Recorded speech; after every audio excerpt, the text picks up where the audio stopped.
Je me suis dit: «Qu'est-ce que je vais faire? J'ai du temps, je vais être bénévole».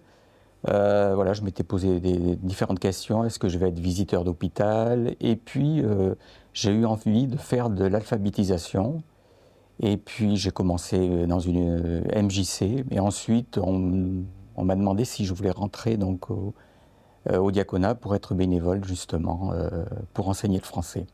Ce qui me motive, c'est les rencontres. Pour moi, j'aime beaucoup rencontrer les étrangers, j'aime beaucoup parler avec eux et j'essaye de leur apporter quelque chose. Eux m'apportent beaucoup et voilà, de fil en aiguille, j'essaye évidemment de leur apprendre le français, mais les échanges sont très constructifs entre eux et moi.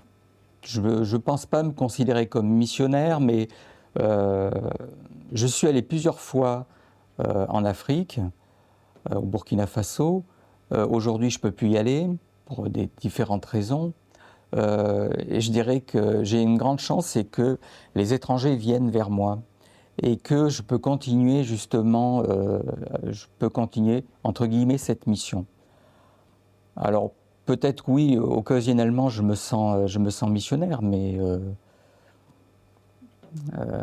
en tout cas je crois que j'ai cette possibilité de rencontre, de parler de Dieu avec eux et je crois que ça c'est bien quoi. Je suis curieux de connaître un peu leur culture, de connaître la façon dont ils vivent et quand je parle de la culture française auprès d'eux, j'aime savoir aussi comment se passe leur culture, j'aime savoir, on parle de cuisine aussi, parfois avec eux on a des discussions très animées.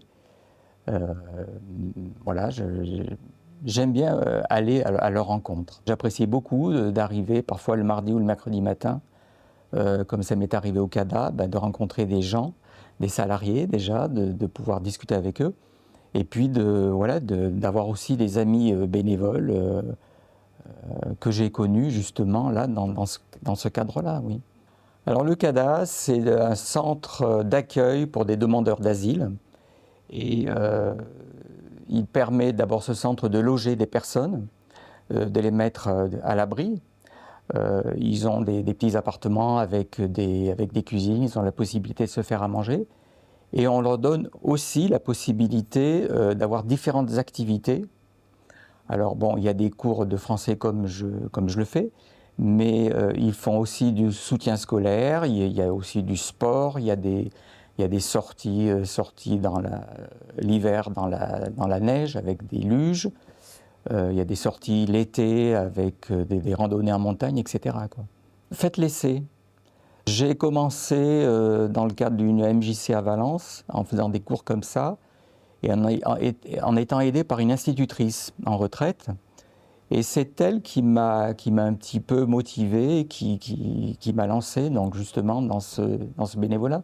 Je lui avais dit au départ, si je vois que ça ne va pas du tout pour moi, j'arrêterai. Elle me dit, mais il n'y a pas de problème, voilà. Et puis 3 mois après, elle quittait son poste et elle m'a dit, est-ce que tu veux reprendre mes élèves? J'ai dit, ben c'est ok, moi je reprends, voilà, je me sens apte à le faire. Une personne oui, qui m'a marqué, c'est une personne qui a des problèmes de jambes, qui a eu la polio étant jeune et qui est venue en France pour se faire soigner. Elle m'a marqué puisque de Porte-les-Valences, elle prenait le bus 2 fois par semaine parfois pour venir au CADA qui se trouve en plein centre-ville. Et elle arrivait, elle assistait au cours, elle était très très fidèle au cours. Et je crois que cette personne, on a essayé aussi de la suivre avec ma femme pour voir ses besoins, voilà, on a essayé de la rencontrer assez souvent. Elle est venue aussi à l'église ici et je crois que on a lié une sorte d'amitié, oui, avec cette dame.